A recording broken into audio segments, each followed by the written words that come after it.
Hello and welcome to episode 12 of This Korean Life. 15 years ago, where can I get cheese and what time does the airport bus leave from the rotary were questions you would have to ask a friend or coworker. Luckily, Ulsan Online was created and is one of the largest expat communities in the south of Korea. Their website has been going strong for over 10 years now. You can check Ulsan Online for everything you need to know about living in Ulsan. With a Facebook group of over 9,000 active members, it is your source for information on everything from travel to when Costco is open. For everything in Ulsan, Ulsan Online has you covered. This page and Facebook group have been the glue in our community for over a decade. Check it out, Ulsan Online. This podcast is also brought to you by our friend Carrie Mounier. Former Ulsanite Carrie Mounier now operates an English institute in Zhejiang, China. The spelling will be on the will be posted underneath there. And he's looking for 2 teachers to start in October or November of 2019. That's only in a couple months. Carrie is a Canadian and operates a school with his Chinese wife. They opened last year when they moved back to China from Canada to allow their son to master his Mandarin. The school sounds amazing too. It's over 6,000 square feet. You'll have your own large office and Western bathroom. No squatters. The school was a daycare before they bought it and renovated it into an English school. Their youngest students are 5 years old and must be able to sit at regular tables and chairs to join a class. So there's no Yuchuan, no kindergarten kids running around, and 90% of your kids, he said, will be from grades 1 to 5. Carrie's been teaching overseas for probably 15 years now or more, and he knows what a teacher needs. If there's any problems, Carrie, his wife, the IT staff, or other friendly staff will be happy to help you. No worries in that department. Anyways, today's episode features the burn unit Vyllyn, also known as Scott Koehler. Scott was our friend here 11, 12 years ago in Ulsan. We caught him as he came back to Ktown while he was visiting his wife's family. Scott's got a really unique life in that aside from his 9-to-5 engineering job, he's in constant pursuit of his passions, which include breakdancing, or as we know now, it's called breaking. The cool guys call it breaking, I guess. And he likes to modify cars as well. Scott shed light on the evolution of the b-boy culture in America and Korea. We also discuss his entrepreneurial ambitions, multiculturalism, and the importance of having close friends and family. Scott usually comes back every few years to visit, and it is a time all us Ulsanites look forward to. Thanks for taking the time out to come and record with us. I hope everyone enjoys. You are now tuned into This Korean Life with your hosts, Brian and Nate.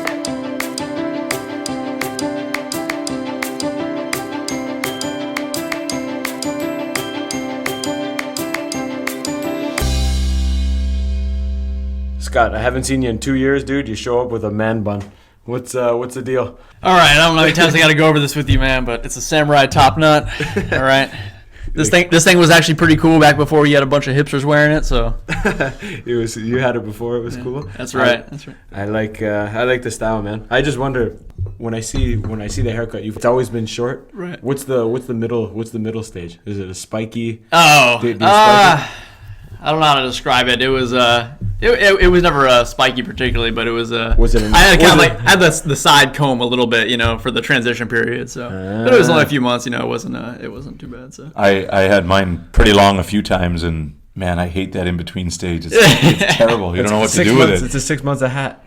Yeah. But anyways, I'm glad you. I can imagine Nate looking like the lead singer from Creed with that line. Well, that's why I used to do it when I went backpacking on a couple big trips. I just let it grow. It was a pain to try and get it cut everywhere, so I just let it grow. But yeah, that in between stage is terrible. Anyways, I'm glad you fully transitioned into samurai top knot. I like it. Anyways, dude, listen. Had to cover the bald spot somehow. Oh, you know what? I had some hope.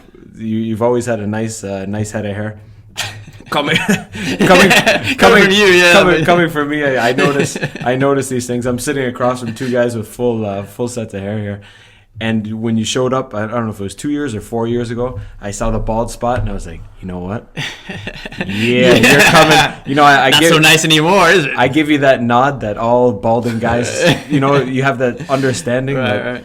you know, we're both balding, we're both in the same boat. And then you crushed my spirits when you said, dude, I'm not balding. This is just from doing head spins for my breakdance. Yeah, I feel like I need to start wearing a sign on my you know, on my back or something that says, Not balding. I swear it's from headspins, not from genetics. Absolutely. So anyways, we I won't have to worry about that then. yeah, no doubt. Not doing any head From spins either way, anytime or- soon. Anyways, I met you about, we said just over 11 years ago. You showed up here with your sister. Seemed like a very normal American dude, just looking for an adventure. You know, as I grew to know you, you were an electrical engineer. Yeah. Is that right? Well, I was trained as an electrical engineer, but the work I was doing wasn't specifically electrical. It was so I was working for a nuclear company in like a services role. So I was basically doing some coding and computer related stuff, but it's kind of a hodgepodge of engineering. Okay. Most people that come here, it's the default. I can't get a job at home. You know, I can't get a job at home. Don't know what I want to do. Need a few years to sort things out. Tired of my hometown.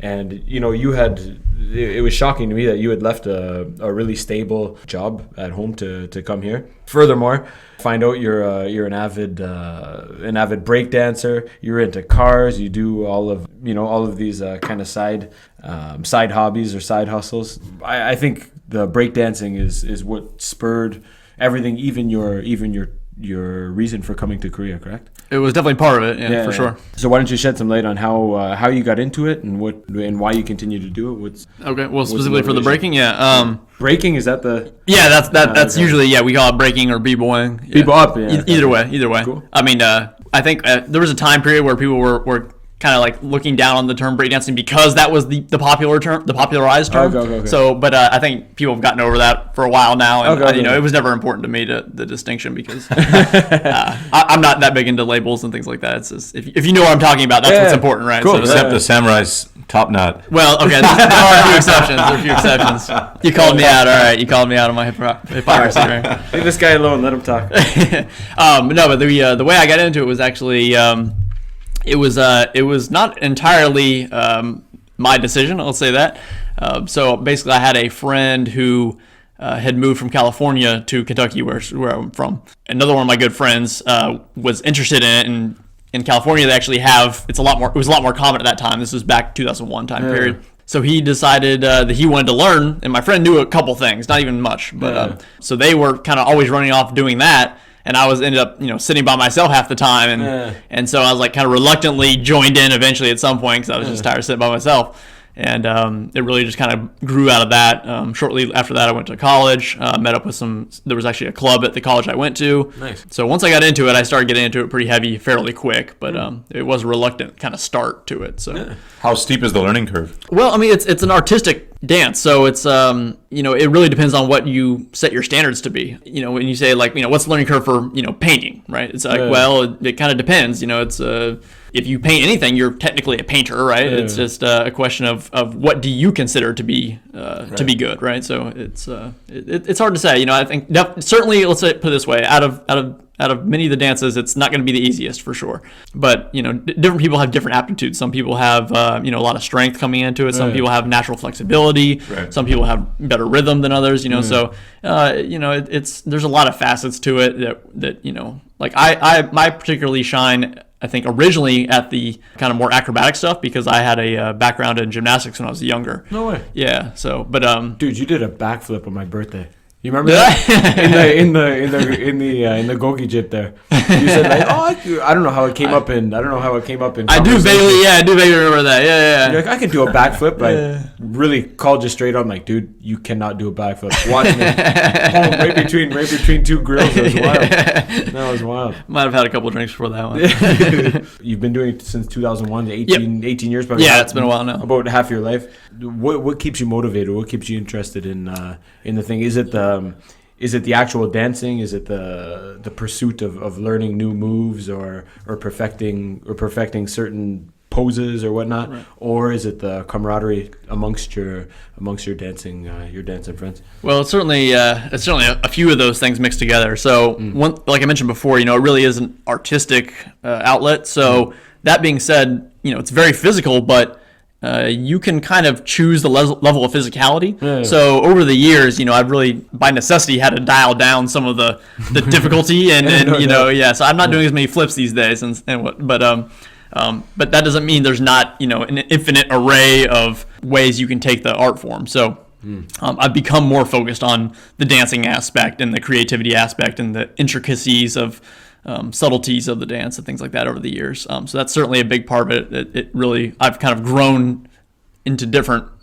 paths through it. But for the random observer like myself who doesn't know much about it, the physicality part of it is that's the oohs and ahs, right? Oh, for sure. I mean, when I see the contests or whatever, and the guy just does the dancing, I mean, okay, it's cool, but it gets boring fast. When you start flipping, spinning, twisting, twirling, that's the oohs and ahs for the outside observer, right? You're watching 10 years of practice, you're watching the... culminating to 30 seconds of dance or whatever. Yeah, well, but I mean, there's so much more to that'd be like saying, when I watch hockey, I only like penalty shots. I only like the super saves, but there's so much more. I think there's so much more to the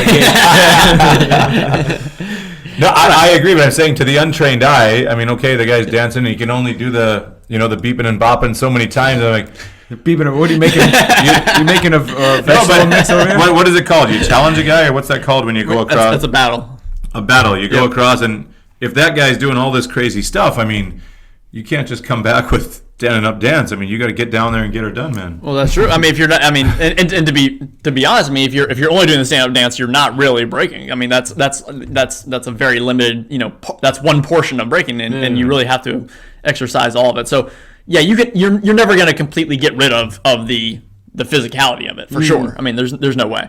But that being said, it's kind of like think about an older professional athlete of any kind. They're never going to be as competitive as they were in their 20s, or whatever, when they're 40 or something, which is what I'm pushing. But that doesn't mean that you got to evolve, got to modify your game. That's correct. Yeah. So work to your strength. Yeah, and if you see what I can still do, it's not like I'm can barely get on the floor without breaking an ankle or something anymore. I still can do some of that stuff. You've gone from breaking to literally breaking. Yeah. What is the duration of a? Are you professional? The lifespan of a b-boy. Do you guys just do shows at festivals and stuff, and what's the lifespan of? Yeah, so we've definitely stepped away from the competition scene.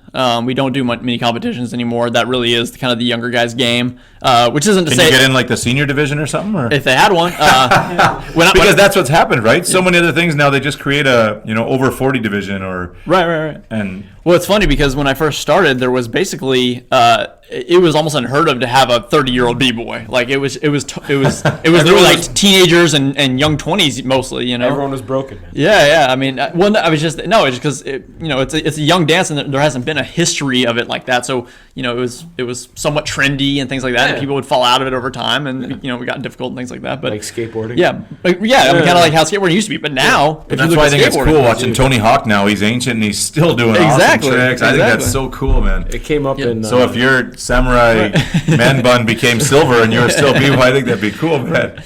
But what a hobby it would be if you're 50, 60 and you have a group of guys who still does it. That'd be deadly. Right. Well, and that's the thing. I mean, nowadays there actually is a lot more people who are up there in age.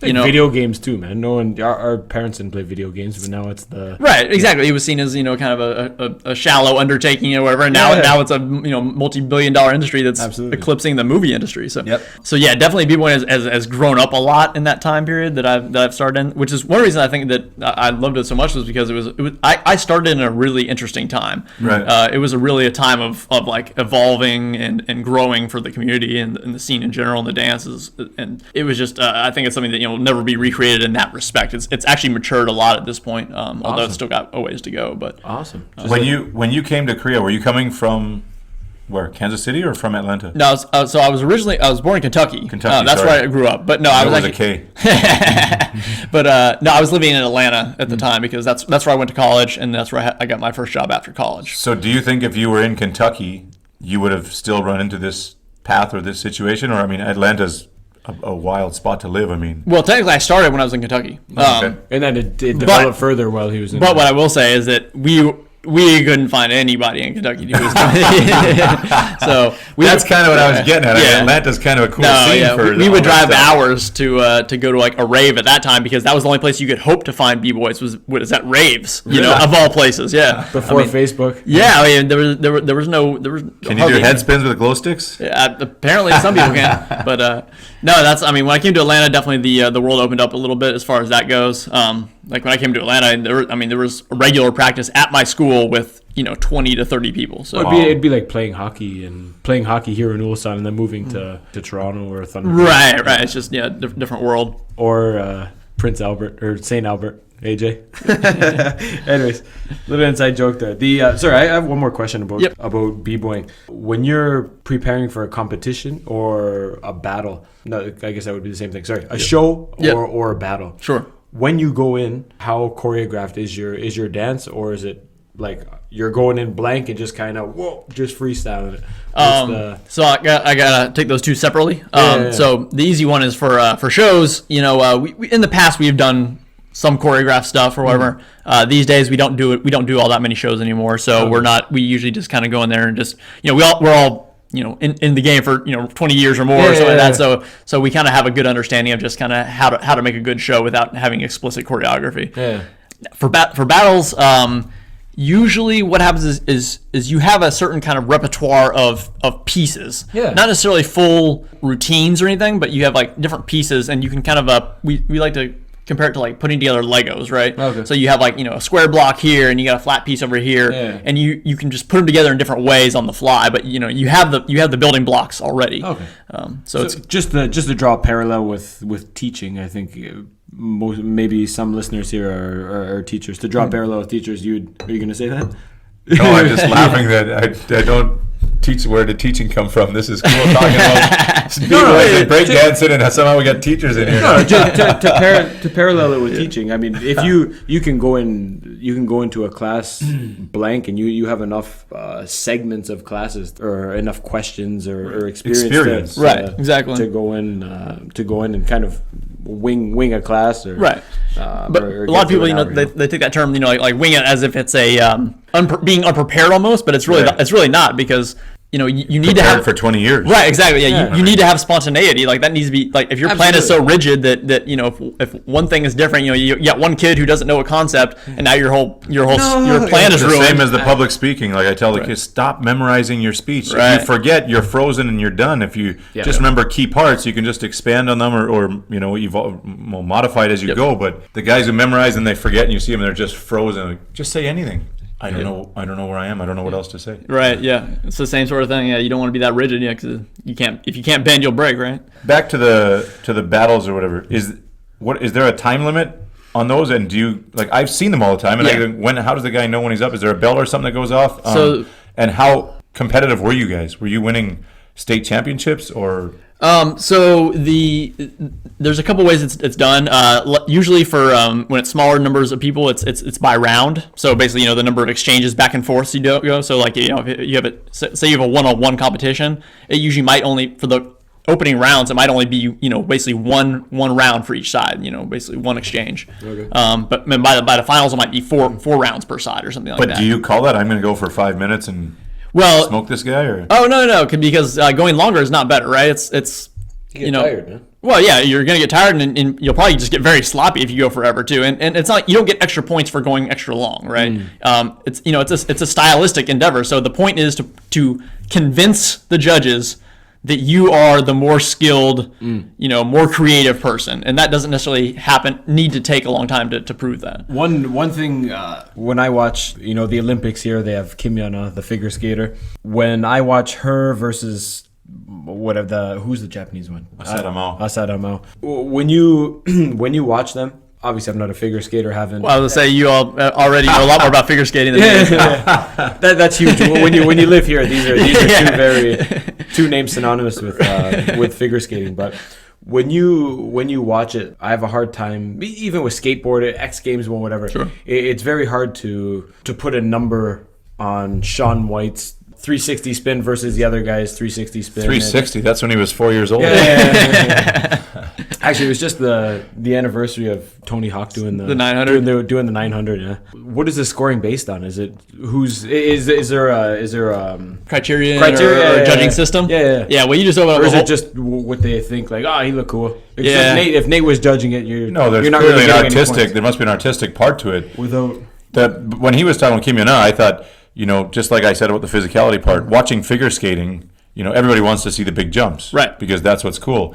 But I've never noticed the fluidity and the actual artistic part of it until I watched Kim Yuna, and her skating is flawless. I mean, she's getting old. She's been out of the game for a while now, but flawless in between the jumps, and that's the part that showed me that she was different. Was wow, she's so smooth and fluid when she moves in between the jumps, and that's the first time I ever noticed that in a skater was her. to speak to that, there was the famous figure skater. I think she might have been American. She was the black figures, maybe the first black female figure skater, and she did a backflip, oh yeah, but didn't win because they said it's not about the fact that you can do a backflip. It is the sound of your skates as you're as you're gliding from move to move or whatever. But that's a concept in breaking we call flow. So okay. yeah, it's definitely it's obviously it's shared amongst many art forms and whatnot. But to get back to the whole judging issue or whatever. So that's a little bit of a can of worms, and that's something that's like still hotly debated within the b-boying community today. absolutely. So there's been, in the past, it really has been just kind of like a council of elders, so to speak. It's like you get the guy who's been doing it for a long time, who everyone respects, and just ask him what he thinks. That's. But there's got to be some bias in that too, right? Well, that's definitely part of the point. Is he's that the California versus the Atlanta. Oh yeah, absolutely. Bias was a huge part of the judging scene my entire career, and it still is in many ways. A few people have actually tried to come up with thought out, defined judging systems, but I think that's almost spoils the fun though, right? Because you're going to get people developing their routines right based on that system, right. But that's for competition style, right? Like if you think of the figure skating now, the show that comes to here once a year, it's the Disney or the whatever show, and that's just for fun, and they can really show what they really want to do, what they really enjoy, without checking all the boxes. But when you go to the competition, they want to know that you can do these skills, these jumps, these whatever, right?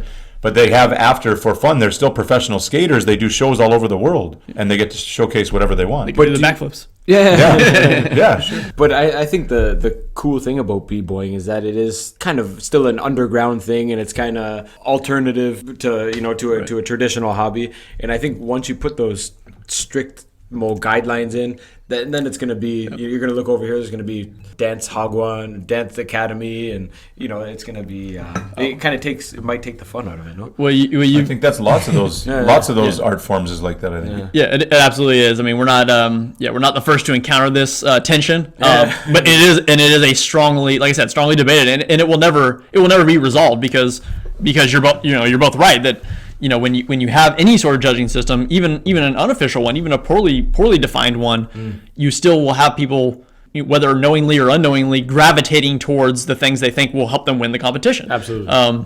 As opposed to being purely about self-expression, whatever that ends up being for that person.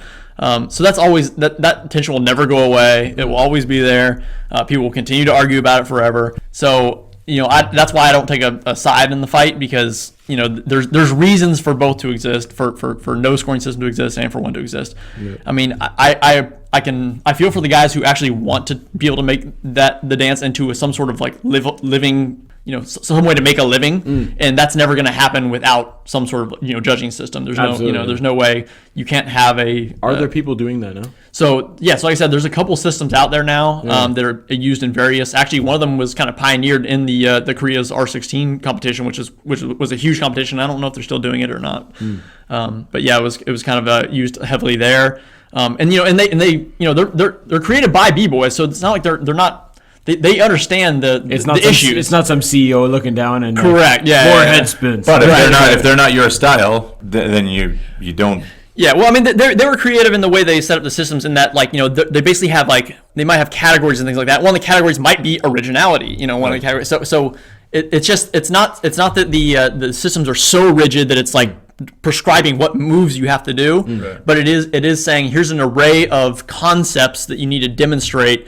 and there will still be, you will still need experienced, knowledgeable judges to judge for those particular categories or for those concepts. But even in our sport, football, hockey, whatever, even those rules are still evolving, right? Sure. Every year they're changing, whether it's Trying to make it better, crease rule or The main thing that I always want to stress though is the difference between sports and b-boying, which there's many parallels, but the fact that there is an artistic element to it is significant, and it's something that has to be kind of grappled with. Right? You've never seen all the diving in hockey? soccer, Okay, football. good point. Just for any listeners out there who might be intrigued by this b-boying and stuff, what is or what was your crew name? Is that what it's called? Yeah. I'm not. Yeah. I'm more versed in hockey, but your crew name. And where could we find you on YouTube or online, or if someone wants to check you out, or AtlantaTopKnots.com. Yes, you got it. No. My crew is Burn Unit, and we actually have a website which is burnunitatl.com, all one word. There's a few videos on there. There's some pictures and things like that. That's basically just a kind of a front page for if we do shows and things like that, a way for people to get in contact with us. So it's not some huge built out site, but how many people on your team? So it's changed over the years. As far as active dancers we have right now, we have about 5 active dancers, all of them 35 plus. So we're staying strong. Experience. That's I right. coach the hockey to the men's team here and the hockey team, and we have guys that are 45, 50, and they only started playing 10 years ago. I mean, I'll play till I die, as long as I'm physically possible. But I think it's awesome if that's what you do and that's what you like. Even if you say ends up being less physical and more about the artistic and the dancing, I think that's awesome. Yeah, absolutely. I think it's a terrible misconception that seems like a lot of people have, is that if there's no potential to be top level, that there's no point in doing activity like that. Baloney. Yeah, so it's that's something I definitely try to anyone who ever tells me like, oh, I'm too old to start breaking or something like that, I'll probably launch into a speech or something. Did you guys ever win any competitions, or what's the level? Yeah, so give us an idea of how famous or popular. Okay, or well, this might sound a little bit like a cop out, but we never intended to be the highest world class level of competitors. Yeah. We were always more interested in the artistic outlet, having fun. Just following whatever path felt right to us. But that being said, yeah, I mean, we won a number of competitions over the years and things like that. Nothing on like a national level. Right. And B-Boy is not organized enough to actually have a structure to their events. I mean, every event is basically thrown by an individual or a group or something like that who just throws an event. There's no coordination. There's no hierarchy, to the scene or anything like that. So I mean, it is 2019. You say B-Boy. I've watched some. I don't watch enough. Are there many girls involved? I mean, I'm sure there are, but is it boys division, girls division, or is there mixed teams, or how does it work? So we actually, out of the 5 active dancers in my crew, 2 of them are women. Cool. And not only that, but they're extremely skilled women too. They're they could take out a lot of guys, for sure. Not even a question. So I would say there's a little bit of a mix as far as that goes. So there definitely are B-girl competitions, and then B-boy competitions have never excluded women. Yeah. They've always been available to compete in those. But there also are sometimes B-girl exclusive competitions, and then a lot of times it ends up just being a mix. Like I said, 2 of the 5 in my crew are girls. So, out of all the competitions I've done over the years, most of them have been with them, so it's not uncommon to have girls in competitions at all. But they are definitely still a minority as far as just pure numbers go. Your wife is Korean. Does she dance? She doesn't break, but it's interesting you mentioned that, because that's part of the reason why we kind of hit it off to begin with, is she was actually taking a hip hop dance class when I met her. So that kind of gave me, that was kind of a shared commonality. I don't do hip hop per se, but as they call it, which is funny because originally breaking is the real hip hop dance. But yeah, so that was kind of something we latched onto is a commonality between us. But since then, yeah, she hasn't really pursued dance anymore. Cool. So. For any young kids in Korea who are listening, or maybe there's some kids back home that that are listening and interested in dance, what advice would you give for up and coming break dancers? Well, I mean, it depends on, I guess, if they're trying to get started or if they're trying to improve. So like if they're getting started, the main thing is just find people who you have access to that know something about it. Like I said, when I first started, I had a friend who knew like a few moves, and that was it. So if I actually had if from the very beginning, if I had someone who could really show me the ropes, I would have moved a lot faster. And I was lucky enough to move to Atlanta fairly soon after. So that did help a lot. But yeah, so that would be the first thing. Find people who know what they're doing. Just like any craft or art form or whatever, right? You need mentors. You need people who can show you how to. Is there online stuff too that people? Like, is there some dedicated for ESL teachers? You can go to right. Burnunitatlanta.com. Tutorials by yours truly. Sorry, no tutorial section, but no, I mean that's the thing. That's the funny thing is when I started there was no YouTube or anything like that. So we really had to learn one-on-one mouth to mouth sort of teaching. But nowadays there's numerous ways out there, and I'm all for all that. But I still think you can't understate the importance of having someone physically present to work with you, right? So I mean, by all means, go to YouTube, look up, there's a million tutorials on YouTube and things like that. The kind of the forums that used to be around a lot are kind of dying off these days. Everything's moved up to Facebook or YouTube. Yeah. Like you said too, it's not about learning the move and getting better and winning the competition. It's more about hanging out with buddies, having a passion, growing. And that's the cool part, that you can do it on your own. Just like skateboarding growing up when I was young. I mean, it wasn't about, YouTube didn't exist then, and you just challenged each other and tried to do something bigger, higher, better, faster, different, whatever. Yeah. But that's the cool part of it. Yeah. And I wouldn't even discourage people who think like, oh, that looks cool, I want to be able to like impress a girl, for example. Yeah. That's actually how a lot of great b-boys started. Oh, yeah? Yeah. Very, some seemingly superficial reasons, like I said, I started because I was bored because my friends were doing it and I wasn't, and so then found passion in it. Exactly. I didn't and then when you moved to Korea, you tried to impress the women. right. In the streets of Sungnam Dong. right. So I would never tell anyone to that's you can't start like that. You need to understand the art form of it from the beginning. You're like, no, if you think it looks fun and interesting, give it a shot, and who knows, maybe it will grow into something more later. But Brian mentioned earlier there the dancing part of it and also the cars. I'd like to hear a little more about the cars, and if you're on the Burn Unit Vyllyn social media stuff there, especially on Instagram, you see a lot of cars. What's the deal? That's Vyllyn, yeah, which is actually my b-boy name. So that's where it comes from. We'll post it on with the podcast later on the website. But yeah, you got some pretty cool looking cars there, man. Why don't you explain when did the interest in cars come about, and what are you guys doing now? Well, so I would say my interest probably originally started back in high school when I had a friend who at that time I remember it was a VW Jetta. Sweet. And yes, yeah, known for its muscular stature. And, no, it was basically a rolling suppository, but it was.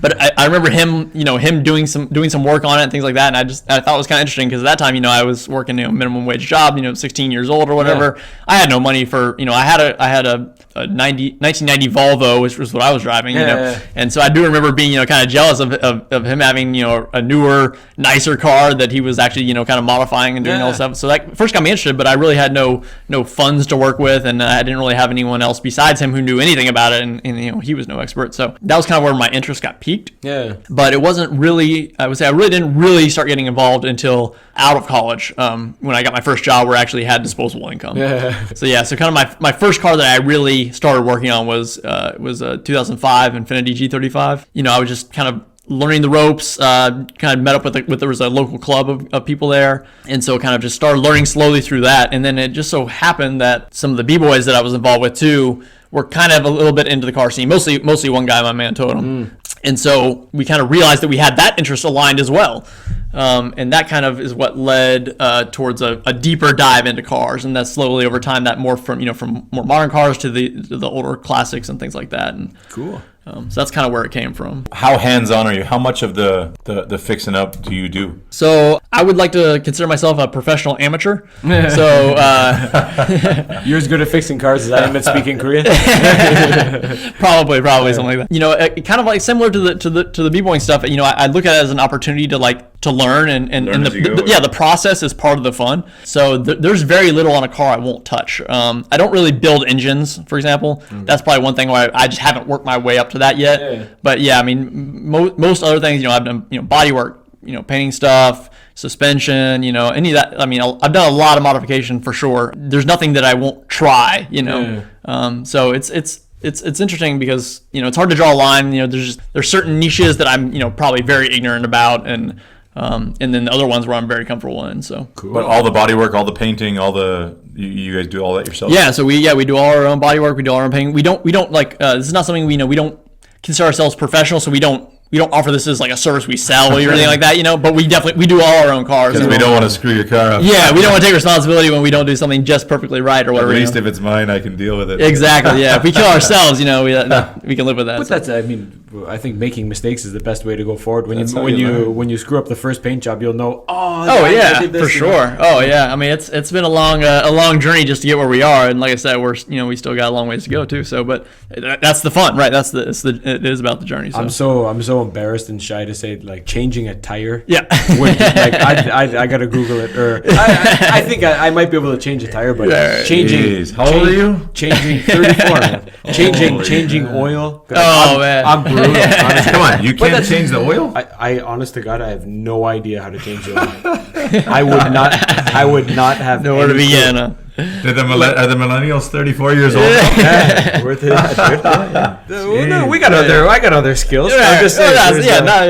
It's before it was kind of like you kind of had to, because cars weren't as reliable, and you couldn't just take it somewhere as easily as you can. And it was $15 at home and $50 at the shop. Well, and that's still true though. And it took 15 minutes. I mean, you could do it before breakfast. Oh God! Even well, I don't know if you've seen Bri pack a tent up. The 1 minute tent took 1.5 hours to pack up, so maybe the oil change also. Do you hear about that? No. We went camping, and smart ass Brian, I had to buy the 3-second pop up tent, right? And I watched Nate go in there.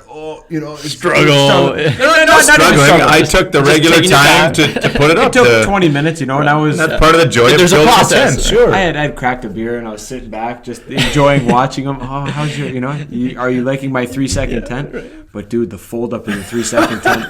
Listen, first it was hungover. Second, I got Nate chirping in my ear, and then my wife starts going like, "What's wrong? Why don't you do?" And listen, it just snowballing out of control from there. Look at the instructions. It says only takes 20 seconds. Come on. It compounded my anger, and it almost, dude, there was steam coming out of my ears.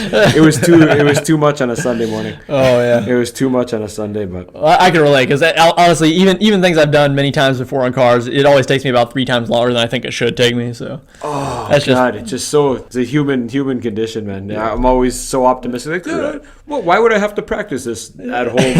Putting my. I saw the video on TV. It looks like it takes 3 seconds. That's right. The guy did it in 5 minutes, right? Yeah, that guy's been practicing for 4 years.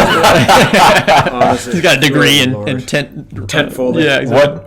Which Korea probably offers. If anywhere does, probably be Korea. I'm curious. What do you drive on a day-to-day basis? Because in Canada it's too cold for half the year, so you put your nice cars away and bring them out in the spring again. Yeah. So I live in Georgia, so we don't understand this concept of summer and winter tires. Okay. So okay, we didn't either until 25 years ago, but yeah, now it's mandatory. So I have slicks on some of my cars, so it doesn't matter what weather it is. It's not a good idea to drive it on the street, but.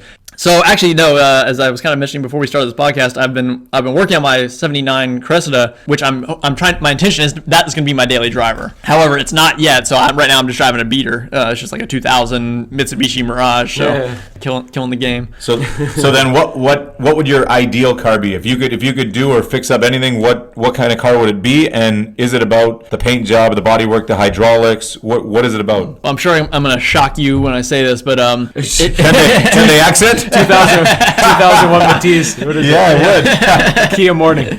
Tico. He got me.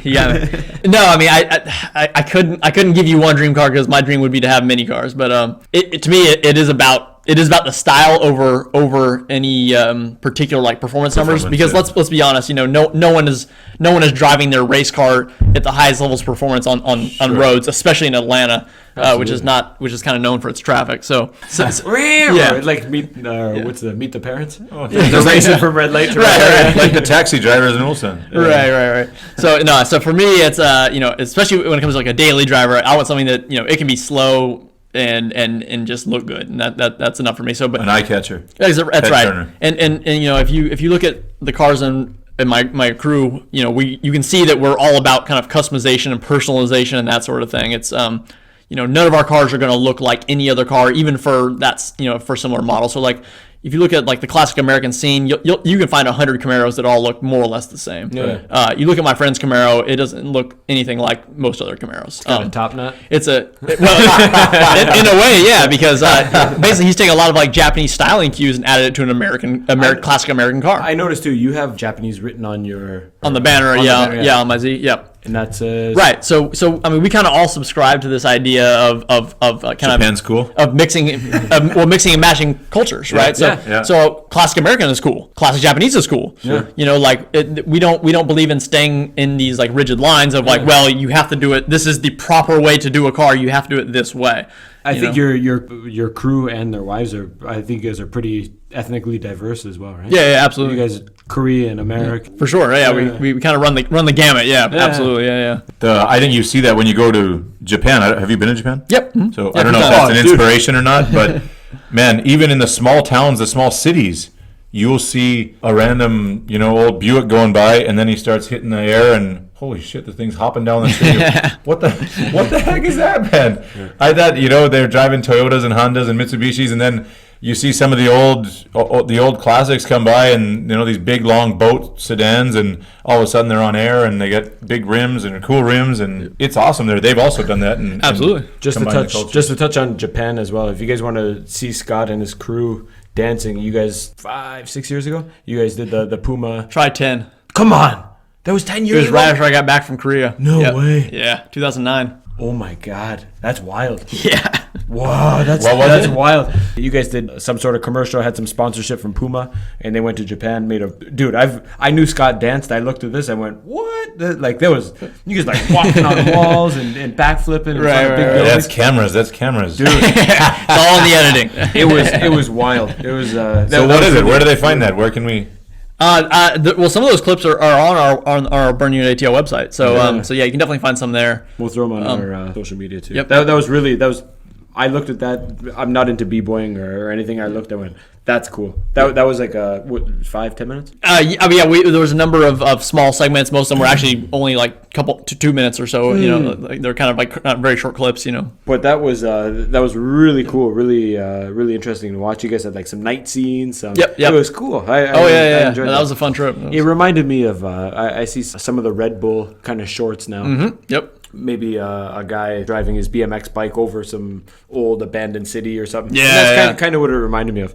I really enjoyed that. You guys should check it out. We used to go to Japan a lot, right? Back the won was really strong and the yen was not.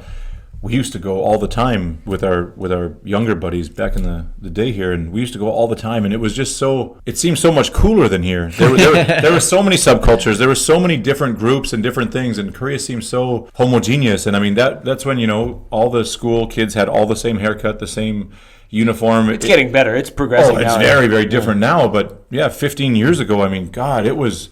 I remember saying, if you dropped me off by a helicopter in the middle of a city in China or a city in Korea, you'd think Korea was more communist just superficially because everything and everybody was the same. Go to Japan, man, it was wild. There was so much cool stuff going on. I felt it was I had to do a couple of visa runs there. And when I went in, I felt it was cooler, more laid back, or they had more style, or it wasn't. They just evolved a little bit longer, a little less protective, and now Korea's gotten that way. And like you say, the b-boy scene here is wild now, and Korea's really evolved. Where I don't know where Japan would probably seem a lot more similar to me now as it was then, but Korea is completely different. It's really cool now, but it's changed a lot. Sorry, I want to get back. So you'd like to have lots of cars, but if you could have the ideal one and the style, is it a big car, a small car, a 4-door? Oh yeah, so I mean, again, that's like an impossible question to answer because like you're asking me to like, it's like which kid would you love the most? It's like, well, the first one. Yeah. I mean, I try to build my ideal car, right? My Z is one incantation of my ideal car, right? Now, sure, there are things about it where if I had unlimited time and money, I would continue to improve or whatever. But in a realistic sense, it's not that far off. So, I will say this, right now I don't have any American Muscle in my collection. I definitely need to add that at some point. So as far as just to give you something a little more concrete to hopefully satisfy you, if I had to pick something right now, like one thing I've been kind of lusting over recently is either like a fastback Mustang or potentially a Charger as far as like American Muscle goes. Those are two that are on my list. Unfortunately, right now they're still harder to get a hold of, especially for any sort of reasonable price, and my priorities just won't allow me right now to drop too much money on a car when I already have a few in the stable.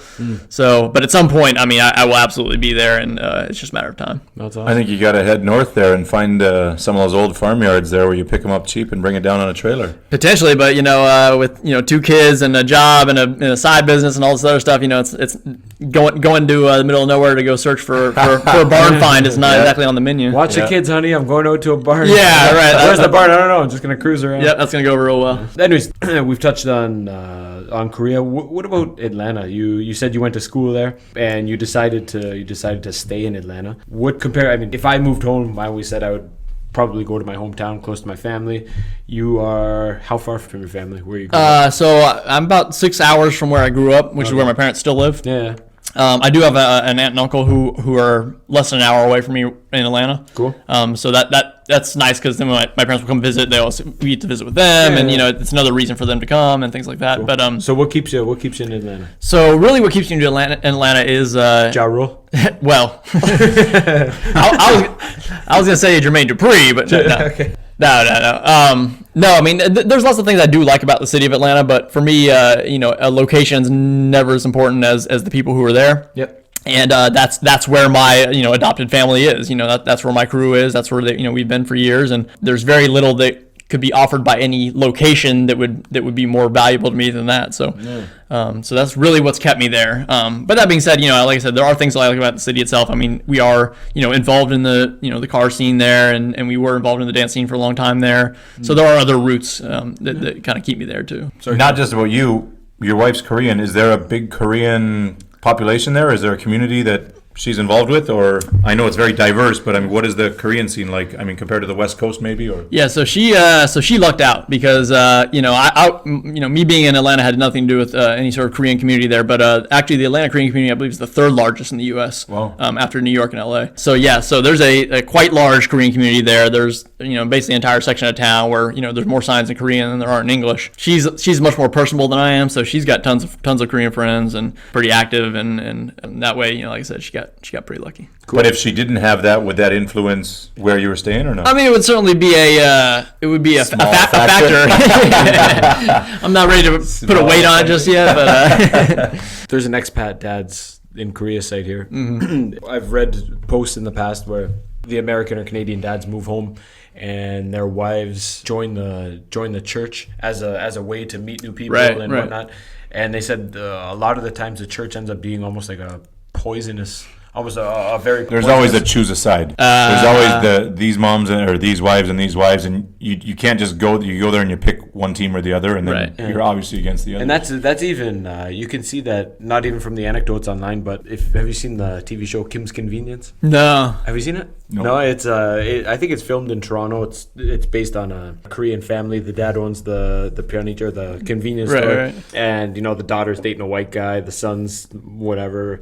But the mom, when she goes to church, there's always my galbi is more delicious than yours. And she fights, and the other lady's always pumping up, like, my daughter went to this university. Right, the She's competition. Gonna be a doctor. And is that I don't know if you have any experience with this, but I know there's the mega churches in Atlanta. Is it as poisonous down there as the stuff that we've seen? Well, I guess thankfully I can say that I'm not entirely sure because we managed to avoid most of that, I think. But neither of us, we don't attend a church, so.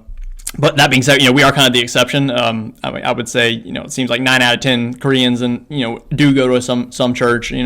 That's as a in Atlanta. Probably not so much for the. It's a fitting in. It's a getting a community. Oh yeah. For community. Absolutely. No. It's clear that a lot of them are there for the community and not for necessarily religious purposes. Yeah. But and Kyung has been tempted before to join certain things for that kind of reason as well. You got the Louis Vuitton bag on a fishing rod. Right. Where's this going? Man? Yeah, just because it is so pervasive, right? I mean, it's kind of hard. It's almost hard to avoid, you know. And so I don't know all the details about the inner goings on of those particular institutions, but I mean, there's certainly some of those, you know, competitive streaks, you know, that I've seen, and you know, sometimes more explicit than others, and so it certainly exists to some extent. You know, I'm sure there's some pockets where it's worse than others, but you know, there's an undercurrent of some of that stuff for sure. I don't think it's that much different than here. I mean, foreigners come here all the time, and maybe what they're interested in at home isn't available here, and you kind of join this, or you go to a bar that you normally wouldn't go to, or you join the church, or because you're just looking for that familiarity. Can open up new possibilities. And, right, absolutely. But the proverbial pissing contest between Koreans outside of your crew and the Koreans, do you notice that? Maybe talking with school friends, right, like people you grew up with, is it a pissing contest at home too? Right, keeping up with the Joneses, kind of? Right. Well, I mean, so yeah, I particularly live a fairly insulated life, I'll say it like that. Okay. You know, I don't, you know, I have my core group of people I spend my time with, and I don't spend a lot of time outside of that. I'll say that. I think that's probably pretty healthy to have your group of friends where. I don't think if your friend bought if you paid $10,000 for your car and your friend paid 12, you're not looking at them like, step your game up, man. Wish I had that. Yeah. Yeah, no, I mean, so you know, I actively avoid those kind of situations. I avoid people who behave like that or who try to make living competitive. But that being said, you know, Kyungha, my wife, is much more sociable, much more involved with the larger community, especially the Korean community. Yeah. And so I definitely hear some of those things from her. And of course, like all things, you know, there's people who are heavy into that stuff and people who are not at all into it. And so, you know, I just keep encouraging her to you know, be careful about the company she keeps, and, you know, she's aware of it. She's, you know, sensitive to that sort of thing. And but she's also, you know, like, again, you know, her nature is just such that, you know, she's not quick to cut people off, you know, even if they've done some things that, you know, I would have long ago left them in the dust. So very forgiving. Right, yeah. So you just got back from Canada. What did you, I mean, I haven't been back for 4 years. I'm going back in a week or two. I have been to the States a couple of times in between, West Coast and to Florida.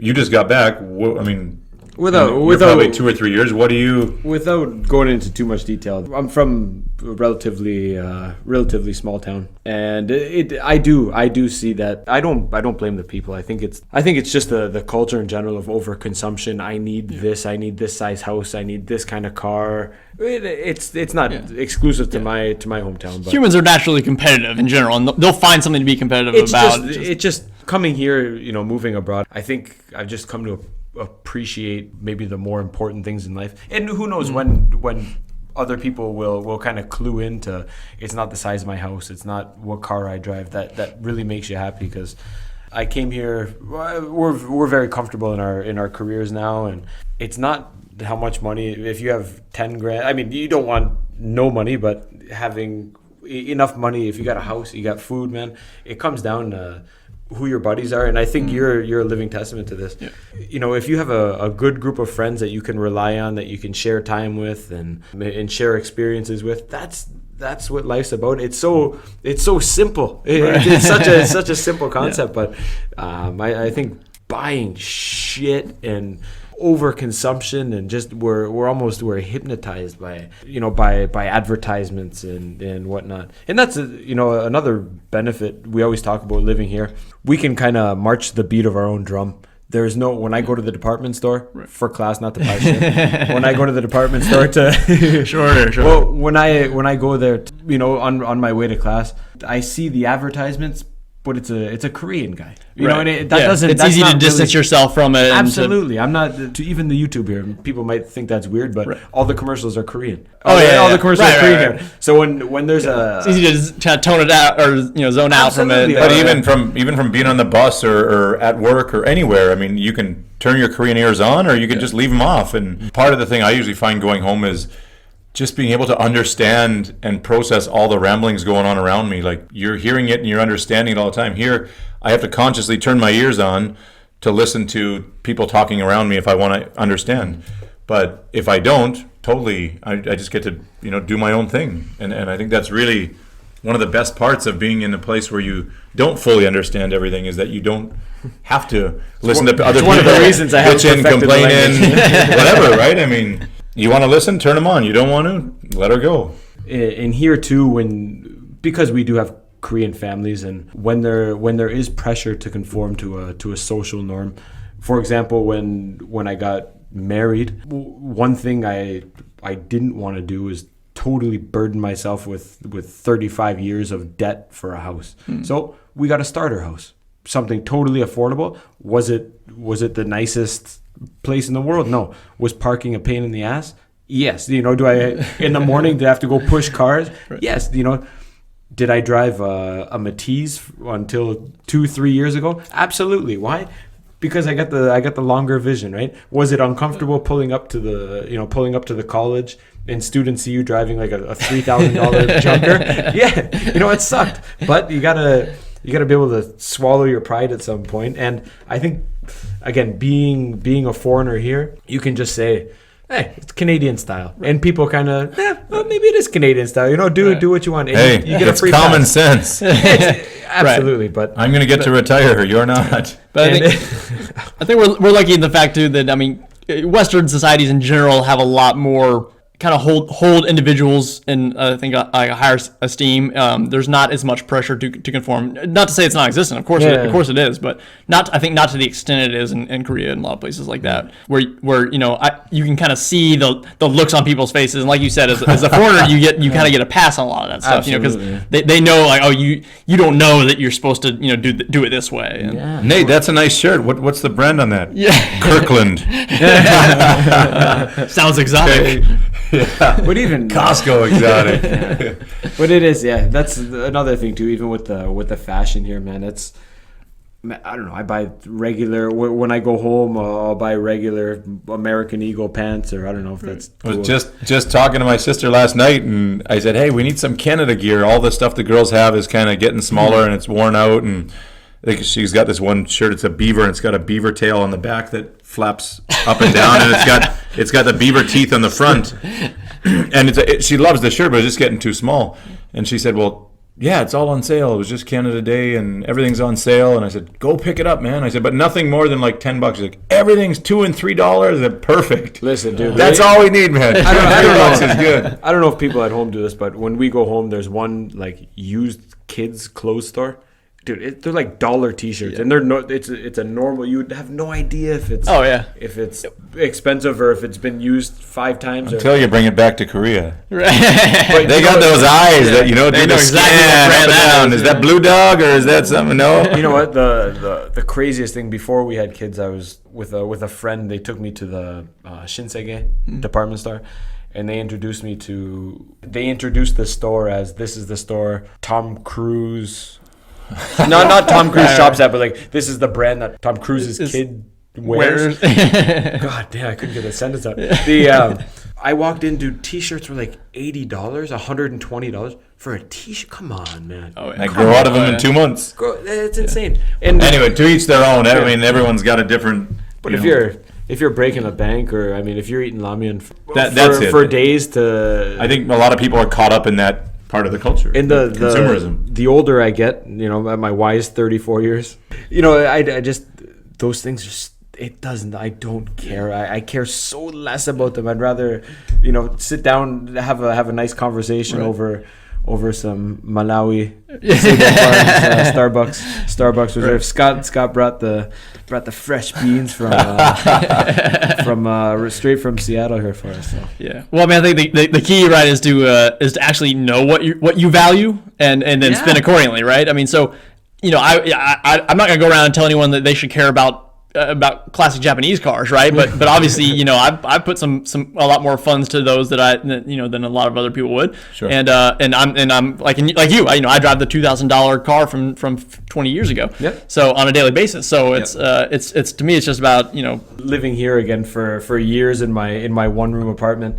living alone, you have a lot of time to think and reflect and really consider what's important to me, what do I care about, and you're making the decisions not based on what you're hoping other people will think, or their reaction, like, oh, I bought this car, I hope he likes it, or I did this, I hope, look at this shirt, I hope someone compliments me. Right. You're doing it for you. The strong independent mind that I don't care what they think, this is what I like, so I'm doing it. I really enjoy that. I love that. And in Korea, a lot of people conform and go along, like you mentioned earlier, with the North Face jacket or the same haircut or whatnot. But it's ironic that the people who are most praised in society here are the ones that break free, are the Ihyori, who has she's in a girls group, she does an independent thing, and then she quits. She goes, you know what, I don't want to do it anymore. And then get some tattoos. Whoa, she moves to Jeju. Now she's a farmer. And then I didn't know all that. She starts. Now she has her own TV show, and it's the most popular thing. And people love when someone breaks. Scotty's still got her soju poster up. Yeah, in the shop there. It's actually above my bed, but. But those are the people that are most that are most followed and most liked here. So it's ironic that that people want to fall into line with everyone else. Yeah, and I think part of it's just that to be honest with you, like, it's easy to say, just, consider your life. What are your values? Are you really getting value out of this? Things like that. But and from the day-to-day things, it can be difficult for people to just stop and really question, the things that are just kind of, ingrained in them. But that's what it takes sometimes. Do people, I mean, we are so fortunate here to be able to kind of pick and choose your schedule, how much you want to work. That's after 10 years of ball busting, grinding work. But now that you have time to sit back and think, I wonder at home how much the average guy does, between, I mean, we don't have to maintaining an apartment. You vacuum the floor, you sweep it. When you go home, you got a house, you're fixing the roof, you're fixing this, fixing that. Changing your oil, right. Putting your winter tires on, tying the top knot. Oh yeah. But I mean, so much of that is like, do you have time to? Does the average guy have time to sit down and really like, what's important to me, or is it so busy with work and overtime and this and that? Well, part of the stuff I miss at home is all those little things. I know if I lived there, I probably wouldn't miss them anymore. But I long to cut the grass. Right. I cut the grass growing up my whole life, and I just long for that early morning dew and that smell and the fresh grass. And you cut the wet grass. I miss lots of those things, man.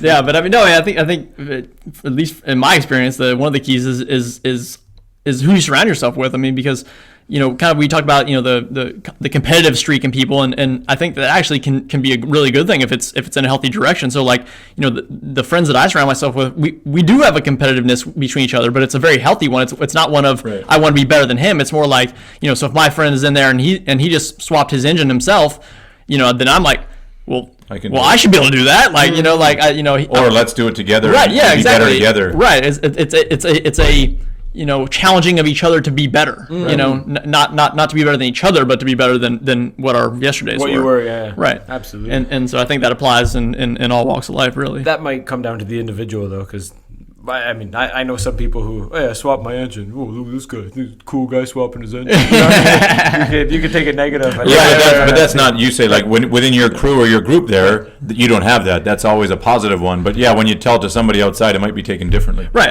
and which is fine because, like I said, that's the criteria I use to determine whether or not I want to spend more time with someone or not. Is if they have that mentality, if they have the mentality of wanting me to be better, or if they have the mentality of them wanting to be better than me. And so that's a filter I use for who I spend my time with. You are absolutely you are the average of the 7 people you are around most. I couldn't the older I get, the more I realize that, and you can see the groups here, the groups at home of everyone's birds of a feather flock together. Right. Feather. So a little bit about Atlanta and the family stuff. I'm curious. You're a busy guy. How do you balance work, your hobbies, and the kids and a family life? How do you balance all that? Well, my wife would probably tell you that I don't balance it, but but in my mind, scale's broken. Yeah. I definitely. Well, I think there's a Japanese scale. If I want to go into full corporate speak, I would say there are synergies I use. There's so for example, okay, so my hobby business, which is done with the people I do dancing with, so not only do we do our business together, but in the same building we're also doing our practice for dancing. My friends that are part of the crew have kids as well, so I'll bring my kids. We'll dance together sometimes. We'll work on cars together with we'll involve the kids and stuff like that. So it wouldn't be possible if all these different things I did were separate entities on their own. Right. There's a lot of overlap. Good. You've dropped some big wisdom on me in the past, and one of the really things that really stuck in my head was about hobbies and whatnot. There's two things actually. First was I mentioned this earlier about when my son was first born, I was in the mindset of I have to spend as much time with him as I can. If I'm not with him, I'm a bad dad. And you said like, man, no, you need time away. Just like anything, you can't exercise 24 hours a day. You need that separate time, and then you're a better dad when you're with them. Absolutely. And the second thing you said is that you want to kind of model the behavior for your kid. So when he looks at you, he goes, hey, Dad's got an interest. You're not just sitting down watching TV, or you're not just smoking, getting angry, doing whatever. Because that's most guys, right? So Brian's childhood just came out there. Dad, what are you doing? What are you doing tonight, Dad? Smoking and getting angry. Uncle's going to work on his cars. I'm just going to sit here and smoke and be angry.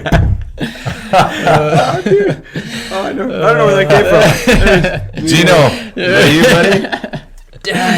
Dad, you smoked too much when you were young. No, the trauma. But was I going to say you wanted to model the behavior for your kids. So, and you said when your kids get older, you want them to have a hobby or some interest as well. And if you're showing them, hey, I'm interested in this, then as they grow older, they can find their way. And if it's the same, you guys do stuff together. If it's different, then that's fine too. Yeah, absolutely. As long as you're showing them, hey, there's more to life than work, home and smoking, watching TV. That's what I was going to ask too. Are the kids involved? My brothers are firefighters, and I think their boys want to be firefighters because they watch Dad. They go to the fire hall. They ride in the truck. So I think it has a major influence on them. We all play hockey, and all of our nephews play hockey. But so Scott's kids are they're 7 and 3. 7 and 4. 7 and 4. Yeah. Or 6 and 4. Does the oldest? Sorry, 7 and 5 Korean years. I mean, my daughter's 13, or 21. 8 and 7, 25 and 36. I don't know. My daughter's 5, and it out. she started playing hockey because I coach the hockey team.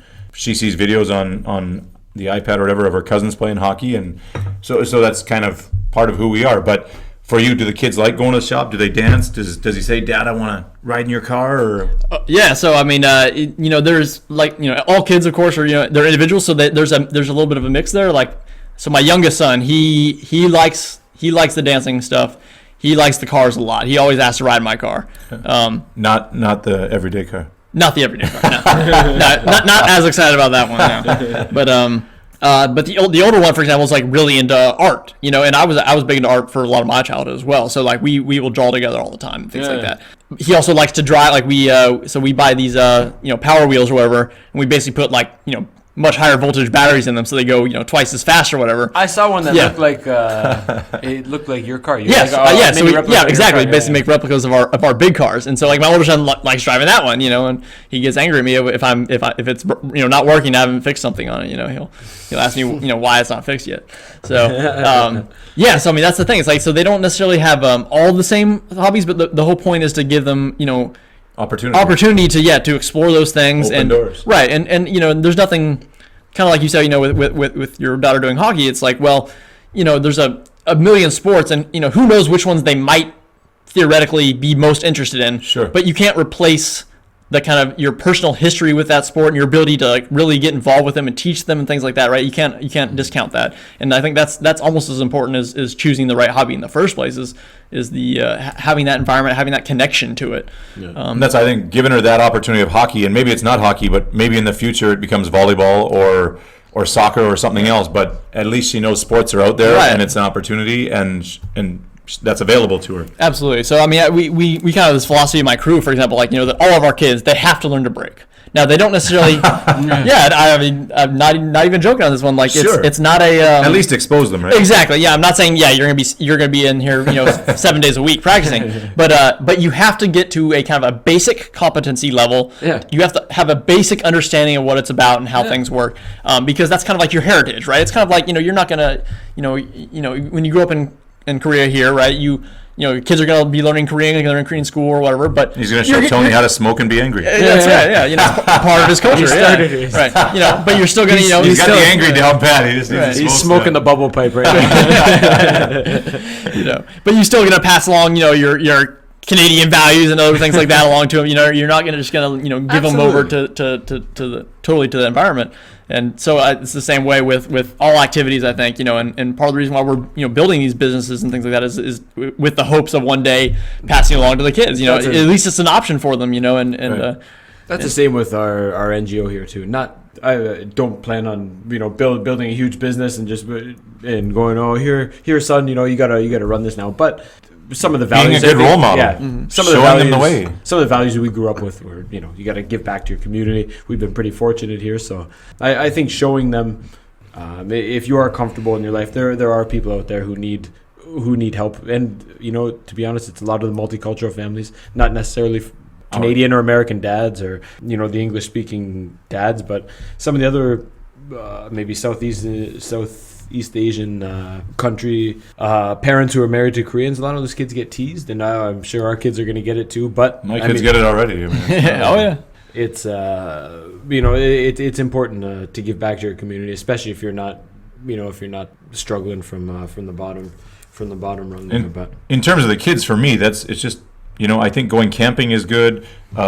Bringing my daughter to the orphanage at the Christmas party and knowing there's other kids who don't have as much as she does, that she's fortunate, she's lucky, playing hockey, doing arts and crafts. I mean, I just think helping cooking in the kitchen and doing chores, all that stuff just lets her have a lot of opportunity, a lot of experience, and she can kind of pick and choose what she likes or what she gravitates towards, and she can do that later. But I think part of my duty, or our duty as parents, is to give them as many diverse or variety of experiences as possible and let them kind of choose what they want. With us having English speakers in Korea, we do our best to teach our kids English in the house. You only speak English to your kids. I do as well. What about in the reverse situation at home? You guys are do you speak Korean in the home? I know you're pretty proficient in the language. What's the situation at home? So I mean, it is in a way probably a lot like the inverse of here. We're the upside down. Yeah, right. Okay. Exactly. Yeah. Minus the Demogorgons, or whatever. But so when my kids were young, before they were in public school age, we did send them to Korean school, like preschool and stuff like that. So they were only speaking Korean up until about 3 to 4 years old. Oh, good. At which point. Now that being said, I'm not good enough at Korean to be fluently talking with them, but definitely I would try to use it as exclusively as possible up until that age. Cool. Now, especially my older one, he's in public school now and stuff like that, so he picked up English very quickly, and when we were back in the States before this most recent trip here, he was definitely let's say 80% of the time speaking English, not Korean, and matter of fact, started probably losing some of his Korean. Right. But picked it up quick when he came back. I mean, now he's definitely speaking more Korean than English. Even to me, he's speaking a lot more Korean now. Which is funny. So the struggle is as always to really maintain both, right? Yeah. So obviously, when we're in America, it's maintaining English is not an issue. Maintaining Korean is going to be a little bit trickier now that they're getting into public school and things like that, and there's less opportunity for them to use it. Like I said, my wife's involved in the Korean community. She has a lot of Korean friends, so when their kids come over or whatever, there are some Korean speakers their age around. It's not like it's totally absent. So that definitely helps. There, It definitely helps. Yeah. So it's still a concern. I want to maintain it as much as possible, and that's part of the reason for coming back here every couple of years, and letting them come spend their summers here and things like that, is it allows them to not stray too far from their Korean side, Absolutely. That's I think going home, I'm anxious to see My second daughter, she'll be 3 at the end of August. But I remember, I think I said before in one of the previous episodes, that when we went to Florida, my first daughter was almost 3, and she could speak English in chunks, but not really fluently or not fluidly. And she could answer all the questions and understand everything, but we went to Florida and she played with her 10 or 12 cousins there, and wow, we came back and it was just boom, a different level. Oh, yeah. And I hope my second daughter, I hope the same thing's going to happen this time, that she'll just get that overdose of English, and I hope it just kicks in and, stimulates that part of her brain that'll just make her, boom, be able to speak a lot better. Yeah, I think it's important to be able to go back and do that. We're very fortunate that we can do that and afford that. But I think it's a big part in their development also. You said your kids went to preschool in Korea, and now they're in the public school system. I know you went to university. Was that in-state or out-of-state? When I went to university, Yeah. it was out of state because I was coming from Kentucky. Right. Yeah, Kentucky, yeah. Yep. No, you're right.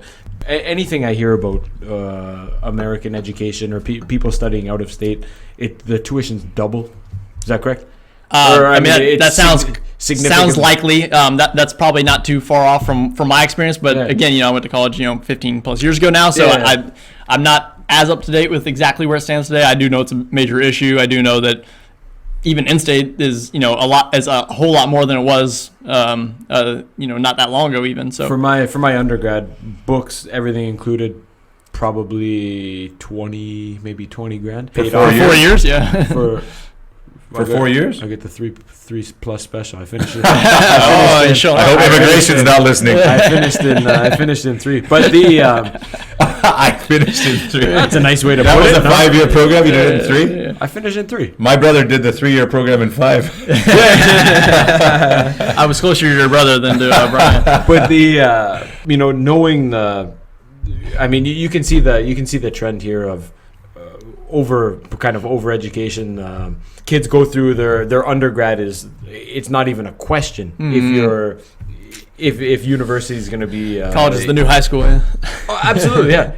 Not here. I mean, here the masters. Even the masters are dime a dozen, and it's becoming the PhD. And I saw it at UNIST because there's no jobs and they don't know what to do. The easiest thing is to stay in the laboratory and work in the laboratory, right? And eventually you're working towards a PhD, but or your master's. And here there's a lot of master's PhD combined programs, and UNIST is one of the science and tech schools, and I'm not sure if they all have it, but UNIST has the military exemption for any males who choose to do their I believe it's their master's PhD combined, because you're going to be giving back to society in one way or another in the form of research and making the country a better place. So that's a huge incentive out there, is that the guys don't have to go to military if that's what they want to do. But a lot of them don't know what they want to do, and they think, well, I don't really want to go to the Army either, so I might as well just do my master's PhD. And it's so common here. Looking forward to your kids. Do you, obviously they're still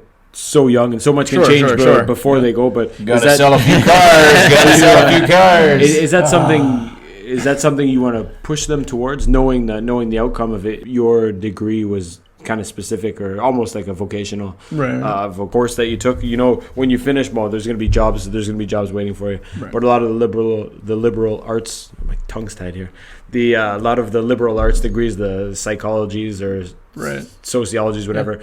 Do you want to steer your kids away from that? Do you want them to? Do you have hopes for them in the future? Well, I think it's even worse than that in a way, because nowadays even a lot of like law students are having a hard time getting jobs. Absolutely. So it's not even limited to the more kind of general curriculums. It's even things that were once considered specific professional, like 100-year jobs, the cream of the crop type jobs. And it's not slowing down. If anything, it's going to get worse with AI and the exactly. Like look at a lot of things like medical imaging and stuff like that, which is now being done automated and things like that. So that's a crazy thing at the college that we teach at.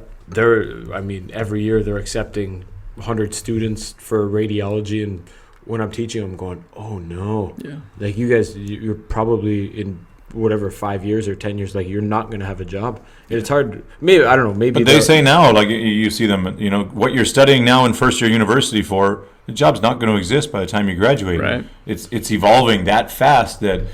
Yeah, you better be in a specific field that's going to exist, because otherwise it's going to be rough. And that's like, so that kind of like all feeds into I guess my particular take on it for my kids, which is that I'm worried, but I'm not worried. And the reason why is because, my goal is to train them well enough that they're going to be adaptable to whatever the circumstances are going to be. Because I certainly don't think I'm going to be able to predict what's going to be like in 15 more years. And, Absolutely. And I think trying to do so might be, a fool's errand. Because like I said, 10 years ago, if you said, go be a lawyer, that'd be a great idea, and maybe not as much these days. Yeah. So the key for me is to give them the skills to be able to perform in whatever particular venue it might end up being in.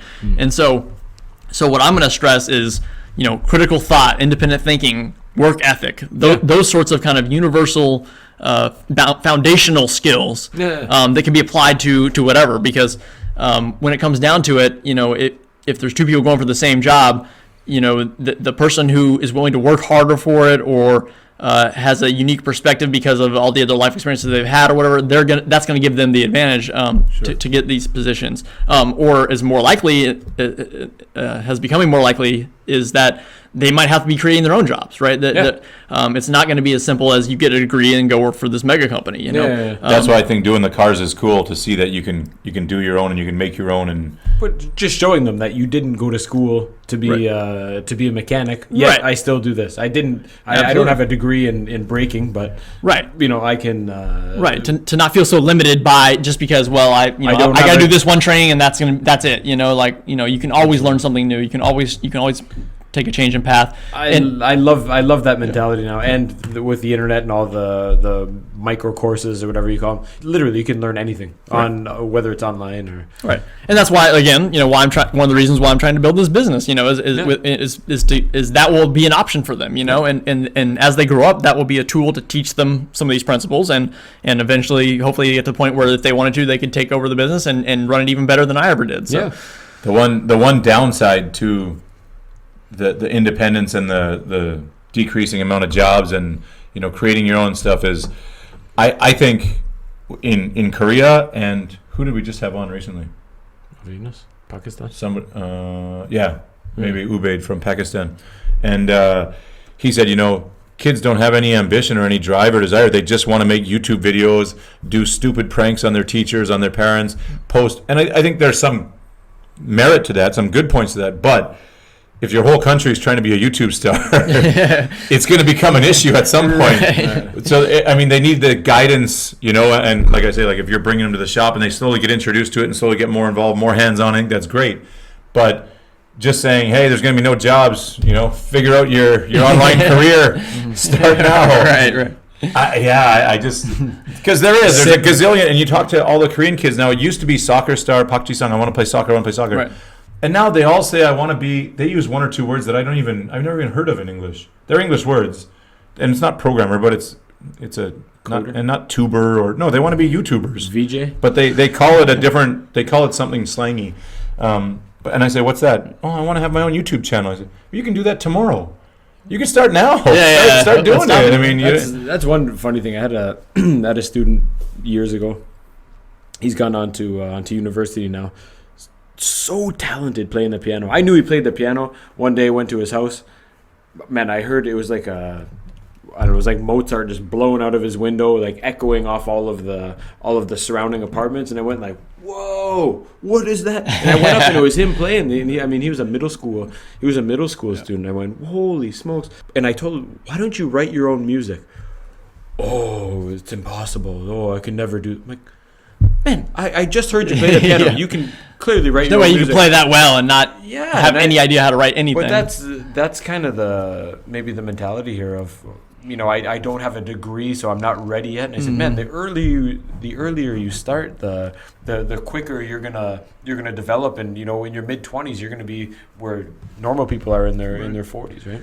Yeah, that's I think a blessing and a curse of the kind of the modern society we live in is that you can become anything, and there's a lot of ways to learn things, but you have to have that drive, right? If you don't have it, things are not going to come to you easily, and there's not a straightforward path you can just follow to success every time. Neuralink. Yeah. Well, until Elon finishes up with that, we're stuck with some of the old school methods. But, like I said, but the upside is that, you could theoretically have zero formal education, But if you can learn those skills on your own, whether it's through YouTube or through more personal means, you can do a lot of things that we considered unthinkable 20, 25 years ago. Yeah. And so, like I said, it's an opportunity and a curse at the same time. No. Right. I'm curious, talking about all these different perspectives and values and stuff. Who did you look up to? Who were your role models? Where did you get your ideas from? Who helped form your thinking? Oh man, it's a tough one because there were so many. I didn't have one or two monumental figures in my life that I ever considered these are my heroes and these are the guys I want to be. But a parent or a teacher or right. I mean, I had many that I admired and for different aspects. So they obviously close to home. My father, I always admired his work ethic. I remember when I was young, and he ran his own business, and he would be up before I even woke up for school, working in his office sometimes and things like that. Smoking on the couch. Yeah, angry and smoking. So so I definitely I remember I always admired his work ethic, and I still don't think I have as good a work ethic as he did to this day. But that was definitely one influence. My mom also owned her own business, and what I saw, one of the things I saw from her was that her identity was very much linked to her business. She's a marriage and family therapist, and she got a lot of personal satisfaction out of helping people, and it wasn't just a way to make money. It was so that kind of taught me to intertwine work and life. Yeah, work and life. And which I think is not always possible, but should be a goal to not separate all the things in your life so hard. So that those were definitely close to home ones. With my crew has always been an inspiration to me for various reasons. So, like I said, the oldest guy in my crew, is one with 15 cars or whatever, stuff like that. He definitely led the way for me on a lot of the car stuff. And cool. How you say older? How much older? Not a lot older. He's about 5 years older. But cool. When I met him, I was 18. He was 23. So it's a little more significant at the time. Right. But he never went to college. And he makes way more money than I do as an artist. So how could you not be inspired by that, right? Absolutely.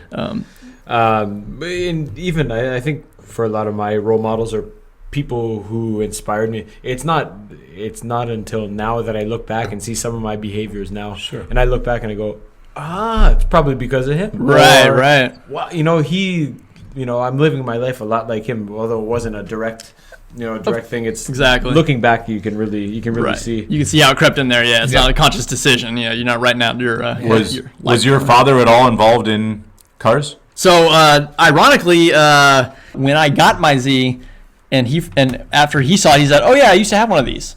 And I was like, "Really?" Yeah. He's like, "Oh yeah," and apparently he had more than one too. Really? And I did remember vaguely that he had like an RX-7 before I was born, but. I remember because I saw it in pictures, but obviously I wasn't born. So, but growing up, I otherwise had no idea that he was interested in cars. I mean, he never worked on cars when I was a kid, and he wasn't changing his own oil even, things like that. So I didn't even really realize that, but. He wasn't looking into the future when he got rid of them. Yeah, apparently not. Yeah, but no, I mean, he used to do like Gymkhana events and stuff like that. Even so, he definitely did. There was a time in his life where he was into cars, and I just never even knew about it until I was, an adult and started getting into cars myself. Is he allowed in the shop or no? Of course, he's allowed, but he's a few pointers for the young bucks or no? So I mean, I think he was.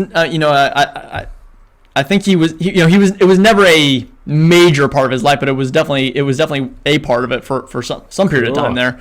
It's in the blood. But yeah, so it was kind of interesting. It was. But I think that generation has a lot of wisdom that our generation doesn't, just from the times that they lived through. Right. And I like when Dad comes and is like, "This is common sense. Like, why do you think this is?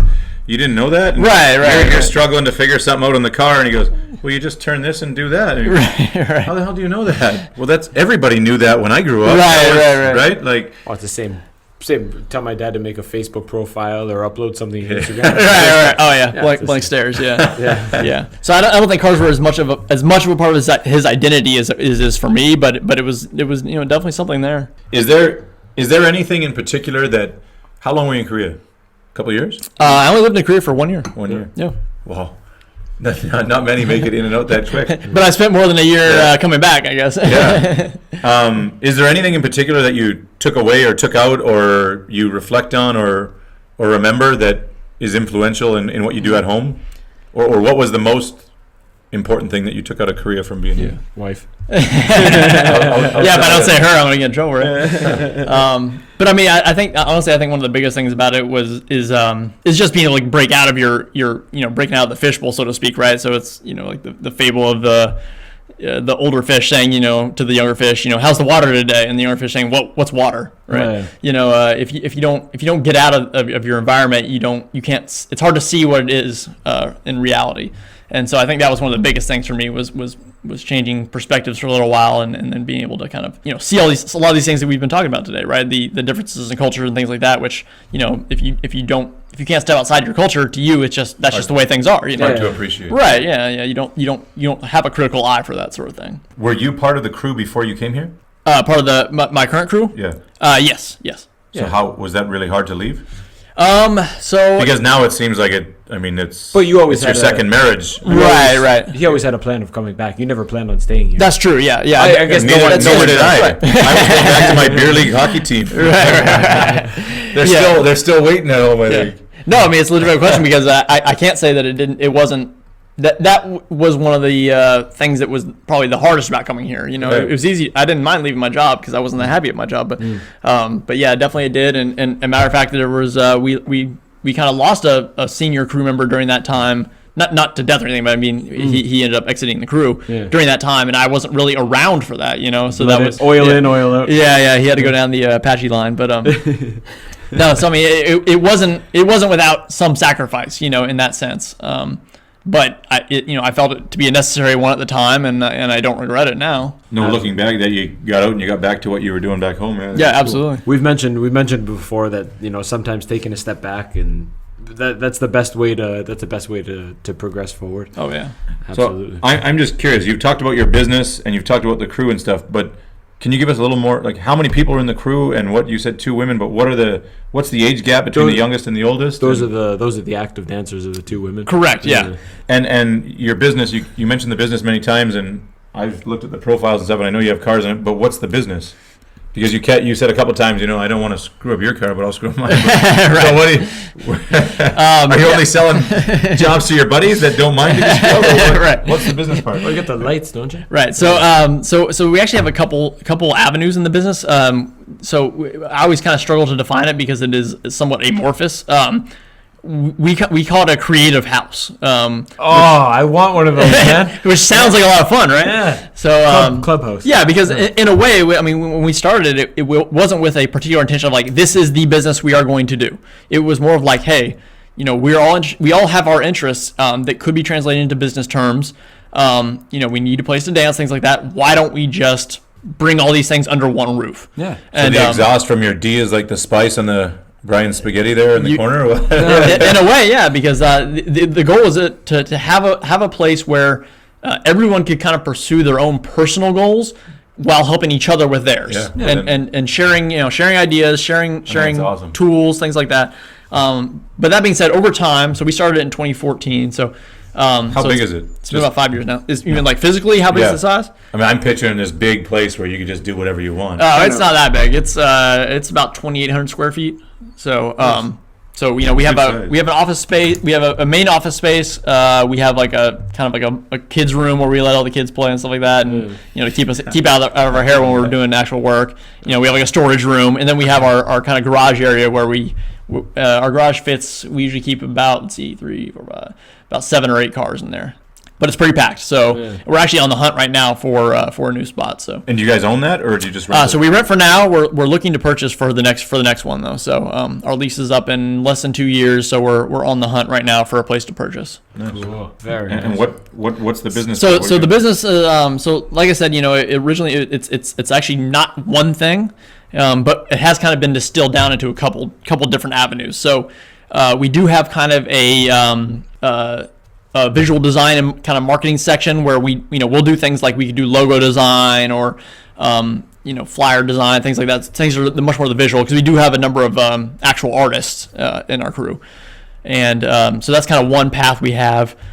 We also have a line where we kind of do materials marketing promotion of a particular street art character known as Mr. Fangs. Pretty cool. Yeah, so we'll kind of set up various things for that, and then the part that I probably spend more of my time on would be the kind of car related business, which is that Black Cloud Battalion side, and so for that we do again a lot of design stuff. So we do we might do like window banners and stickers and things like that. They're relatively simple clothing, shirts and stuff like that. Well, you had the silk screener in there, didn't you? Yeah.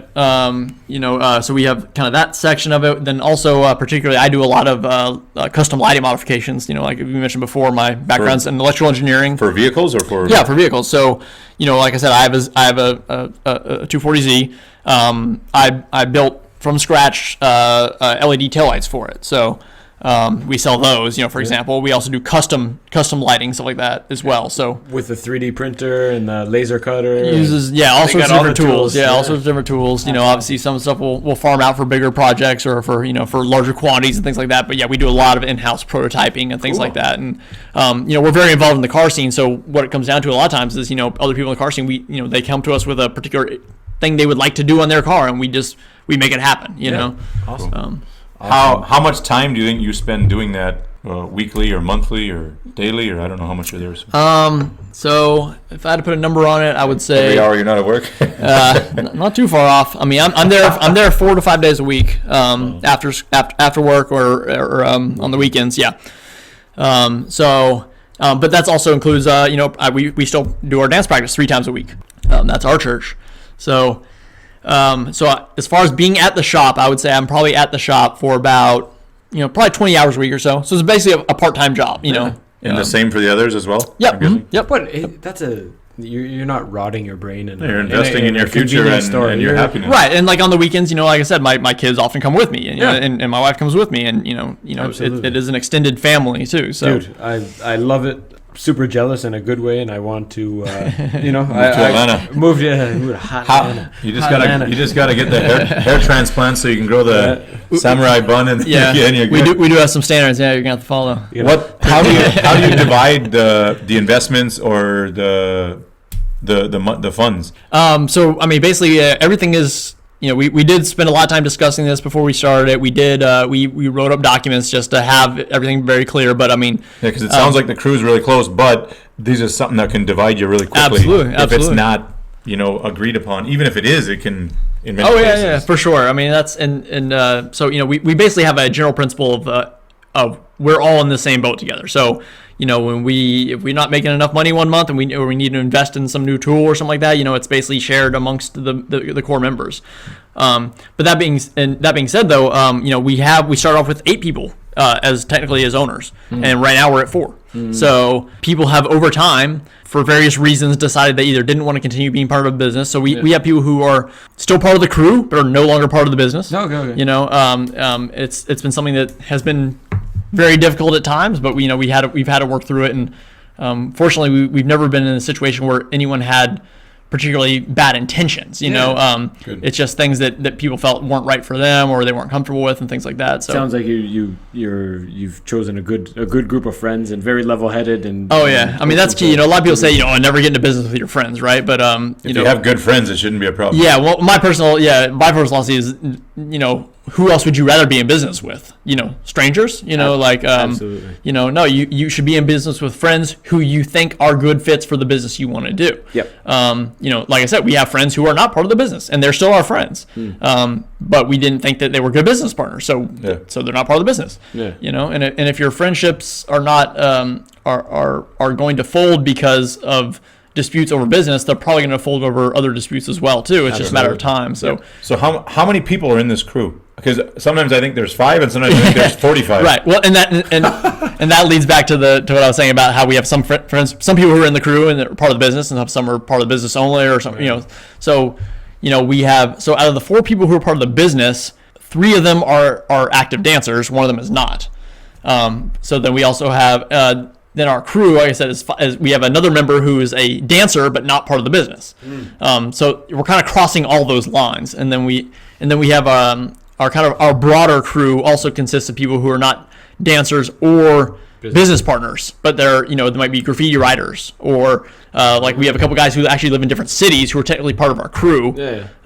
So, but obviously they're not, you know, they're not part of the business since they're. So are there any outsiders or I mean, do you accept new membership? Nate's asking for honorary membership. Is what he's I'll bring you an application form.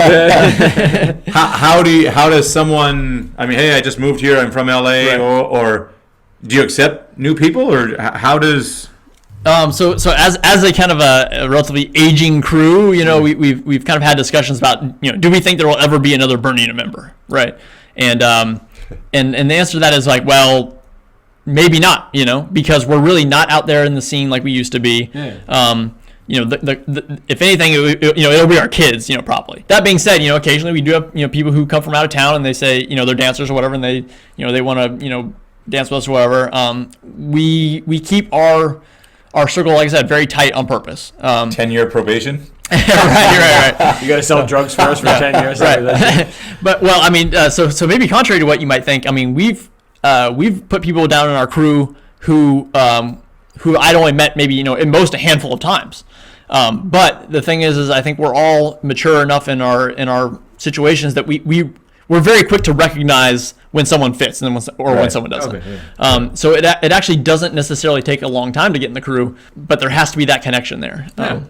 Listen, Scott, we're gonna wrap this up. We love listen, dude. We love having you here. I'm so happy you took some time out here on a Tuesday morning on your vacation. And that we were able to match between him coming back, me leaving, and you coming and going. Absolutely, it's a perfect storm. But dude, you shed a lot of light on your life and the work-life balance and family, and we're really appreciative of that. I can't wait until you come back next time and we can have another chat and I can learn more about the crew and check out more of your stuff on. I'm very, very new to Instagram only because of the NGO and the podcast. Otherwise, I want nothing to do with it. So it's been a very steep learning curve for me. I have no interest in that stuff, but it's mandatory these days. Otherwise, it's not going to work. So I hear you. I'll definitely spend a few minutes and check out your stuff there. The cars look awesome, and Thank you. No, I look forward to the next one. Yeah, well, I appreciate you all doing it, and like I said, you know, I respect all the different things that you are doing here, and the way you are giving back, and trying to build something bigger than just yourself. So, Awesome. Good luck with that, and thanks for having me on. Wicked. We'll post all the links on the website there with the Burn Unit Vyllyn and Mr. Fangs and anything else that we can there. We'll post it for all you listeners out there. Guys, thanks for listening. We'll see you next time. Bye-bye.